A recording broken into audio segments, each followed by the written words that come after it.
रामकृष्ण हरे.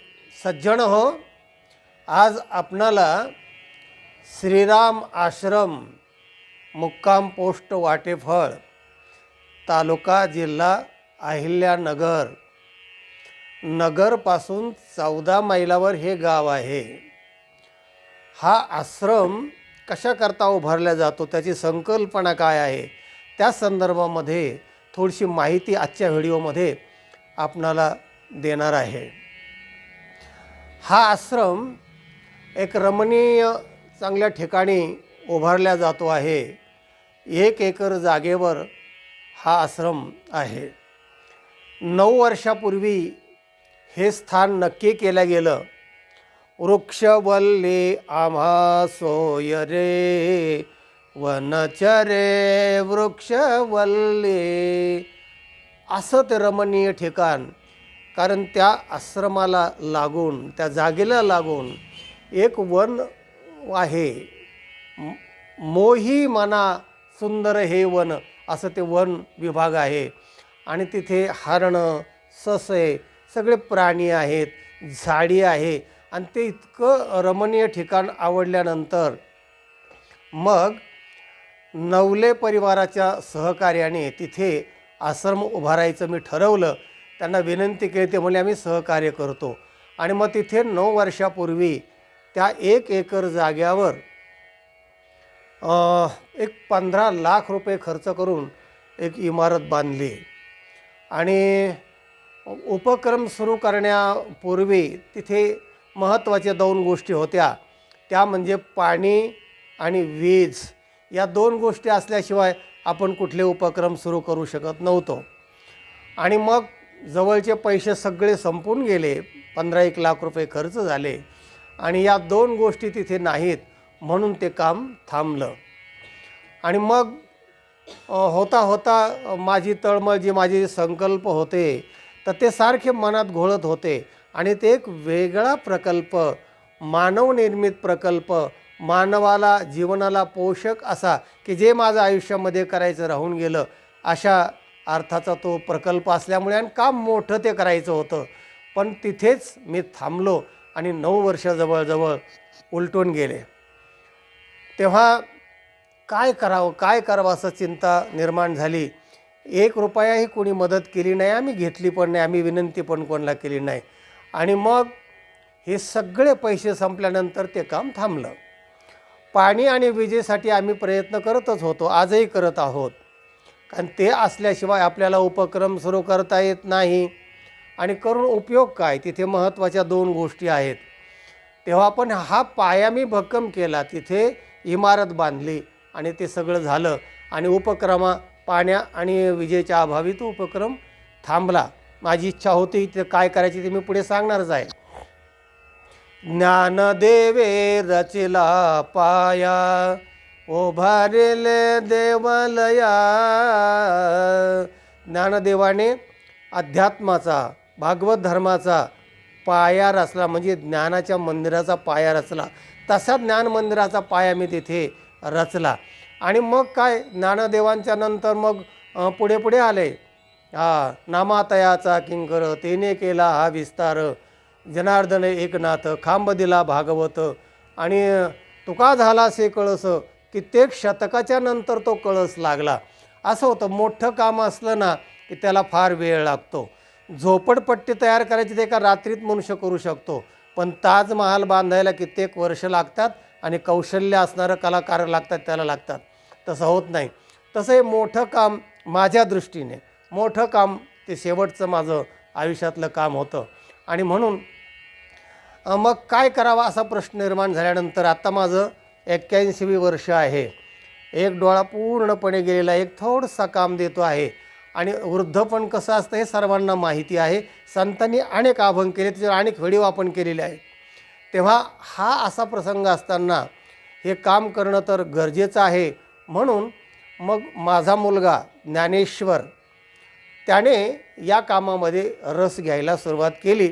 आणि तुमची इच्छा पुढे नेण्याच्या दृष्टीने मी प्रयत्न करतो, म्हणून त्याने त्याच्यामध्ये उडी घेतली, भाग घ्यायला सुरुवात केली. तर त्या जागेचं संपूर्ण लेवलीकरण, म्हणजे ज्याला कंपाऊंड आपण म्हणतो, आवार म्हणतो आपण, अशा प्रकारचं ते मोठं काम जवळजवळ 6-7 लाखाचं काम आत्ता तिथे सपाटीकरण झाल्यानंतर चालू आहे. तर हे संपूर्ण जागेचं काम सपाटीकरण झाल्यानंतर ते संपूर्ण आवार, संरक्षण भिंत तयार व्हायला काही महिने लागतील, कदाचित लवकरही होईल. हे काम चालू आहे. आणि हे पूर्ण होत असताना पाणी आणि वीज ही हवीच आहे. ते महत्त्वाचे 2 मुद्दे आहेत की ज्याच्यासाठी ते काम थांबलं होतं आणि तोपर्यंत आम्ही प्रयत्न करतच आहोत. सरकारच्या खूप योजना आहेत. आमदार खासदार यांच्याकडे फंड असतात. समाज मंदिराला 10-20 लाख रुपये देतात वगैरे वगैरे सगळं आहे.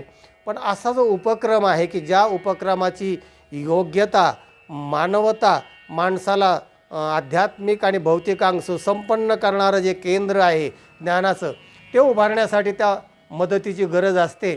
पण तिकडे आम्ही अर्ज करून प्रयत्न करूनही फारसं लक्ष कोणी दिलं नाही आणि म्हणून ते काम थांबलं. पंतप्रधानांच्या नावाने काही योजना आहेत. घरघर नल, घरघर नल, ते तिथं पाणी यायला हवं होतं. तिथे त्याला आपण जे काय ग्रामपंचायतीचे दाखले लागतात, तिथे नंबर लागतो, ते सगळ्या गोष्टी ज्या पूर्ण आहेत त्या केल्या. वीज बोर्डाला आपण सगळा मोठा प्रस्ताव दिला की तिथे 2-3 खांब लागतात आणि तुम्ही ते तोही प्रस्ताव अद्याप आमचा विचाराधीन आहे. आता ते विचाराधीन असताना इतके 9 वर्ष 10 वर्ष हा कालखंड संपलेला आहे. पण आम्ही प्रयत्न करत आहोत. प्रयत्न करण्याने प्रयत्न करत राहायचे असतात आणि ते काम चालू ठेवायचं असतं. राहिलं काम तर पुढचे लोक करतात. तेव्हा हा प्रयत्न चालू आहे.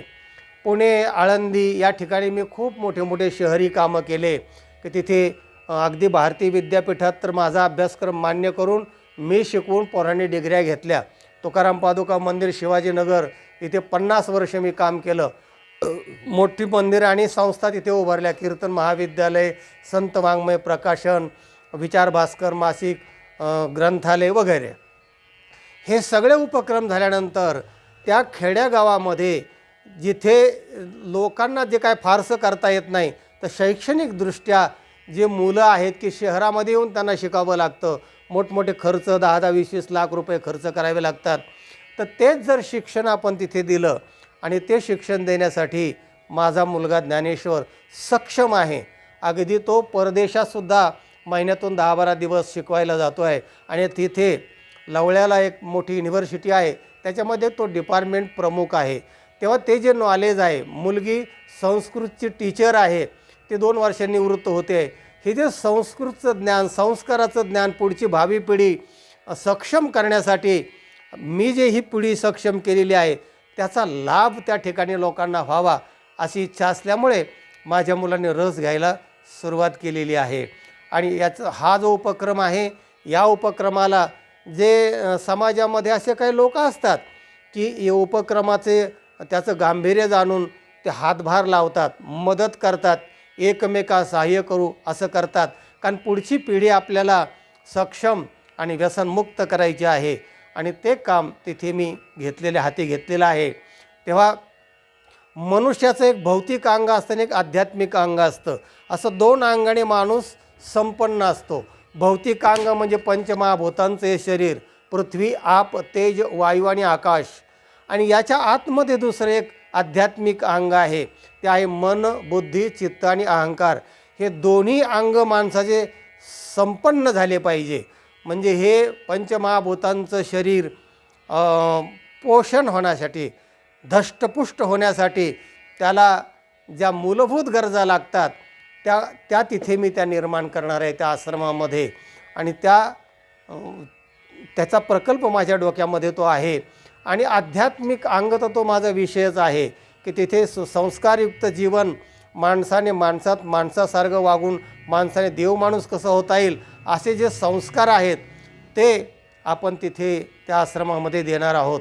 तेव्हा देश, देव, धर्म, सुसज्ज ग्रंथालय, अभ्यासिका, व्यायामशाळा, खेळ या सगळ्या गोष्टी आपण तिथे प्रशिक्षण देणार आहोत. आणि मूलभूत ज्या गरजा आहेत त्या आपण अन्न, वस्त्र, निवारा, आरोग्य, रक्षण आणि शिक्षण याही गोष्टी तिथे आपण शिकवणार आहोत. त्याचा व्हिडिओ उद्या आपण करणार आहोत की त्या मूलभूत गरजा काय आणि त्याची काय आवश्यकता आहे ते. तात्पर्य आहे, सज्जनो, पुढची पिढी सशक्त आणि व्यसनमुक्त होण्यासाठी या उपक्रमाला आपण हातभार लावा आणि तन्मन धनाने सहकार्य करा अशी आपल्याला विनंती करतो. आणि आपण हा प्रकल्प लवकरात लवकर सुरू झाला तर मी काही पाठ, काही ज्ञानाचे धडे तिथे मी देऊ शकेल, कारण मी आता 81 वर्षामध्ये वाटचाल करतो आहे. तरी पण मी माझे धडपड आणि माझे प्रयत्न चालू आहेत. आळंदीचा उपक्रम आपल्या सर्वांना माहिती आहे. 65 विद्यार्थी इथे अभ्यासिकेमध्ये लोकसेवा आणि राज्यसेवेचा अभ्यास करतायत. 400-500 लोक लागले, क्लास 1 सुपर क्लास 1 ऑफिसर झाले. सांगायचा मुद्दा असा की पुढची पिढी आपण लक्षात घेऊन आपण हा उपक्रम सुरू करतो आहोत. आपलं सहकार्य असणं अपेक्षित आहे. सज्जन हो, ही विनंती लक्षात घ्या. आणि आत्ताचा व्हिडिओ आपण विस्तार भयासव इथेच थांबूया. पुढे आपण 4-2 व्हिडिओ याच्यावर करूया. सर्वेत्र सुखिनः सन्तु, सर्वे सन्तु निरामया, सर्वे भद्राणि पश्यन्तु, मा कश्चित् दुःखमवाप्नुयात्. हा व्हिडिओ इतरांना पाठवा, लाईक करा. ज्यांनी चॅनलला सबस्क्राईब केलं नाही त्यांनी सबस्क्राईब करा. ज्ञान ऐकत राहा, ज्ञान वाटीत राहा. ज्ञानानेच मनुष्य समृद्ध होतो. आनंदी रहा. रामकृष्ण हरी.